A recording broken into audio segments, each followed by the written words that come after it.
பொதுவாக இந்த முறையை அவர் கூட்டணி வச்சிருந்தாருன்னா அவருடைய வாழ்க்கை ரொம்ப சூப்பராக இருந்திருக்கும். நான் ஆரம்பத்தில் சொன்னது போல 6ஆம் வீட்டுக்கும் 8ஆம் வீடுன்னு சொன்னேன் இல்லையா, ராகு இருக்கார் பார்த்தீங்களா, கூட இருக்கிறவங்க கெடுக்கிறாங்க. கிரகங்கள் அப்படிங்கும்போது எந்த இடத்துலையும் நேரடியாக கெடுக்கிறது இல்லை. அப்போ அவருடைய சத்ரு ஸ்தானத்தில் இருக்கிறனால என்னன்னா, நல்லது செய்கிற மாதிரி இருந்துக்கிட்டு அவர்களுக்கு கெடுதலை செய்வாங்க, நல்லது சொல்லி கொடுக்குற மாதிரி அவர்களுக்கு கெடுதலை சொல்லிக் கொடுப்பாங்க. அதாவது சுயநலத்திற்காகவும் சுய லாபத்திற்காகவும் இவருக்கே தெரியாம இவரை பயன்படுத்திக்கக்கூடிய கிரக அமைப்புகள் தான் இப்ப இருக்கு. அதுலேருந்து எப்போ அவர் தெளிவடைகிறாரோ அப்போதான் இவர் வாழ்க்கையில ஒரு மாற்றங்கள் வரும். அப்போ இவருடைய கிரகநிலைப்படி அப்படிங்கும்போது கூட்டணி அமைவதற்கான வாய்ப்பு உள்ள கிரகங்கள் சாதகமா இருந்தது. இப்போ நம்ம ஒரு 5 பேர் இருக்கோம்னு வைங்களேன், ஒரு வண்டியில போறோம்.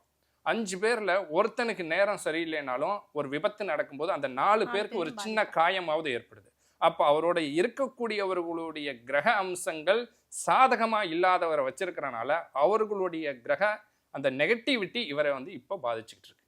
சமீபத்தில் ஏடிஎம்கேல இருந்து செங்கோட்டையன் அவர்கள் வந்த போதுமே ஒவ்வொரு மீட்டிங்லயுமே அவங்க சொன்ன விஷயங்கள் என்னன்னா, அடுத்து பெரிய பெரிய தலைவர்களுமே ஜாயின் பண்ண போறாங்க அப்படின்னு.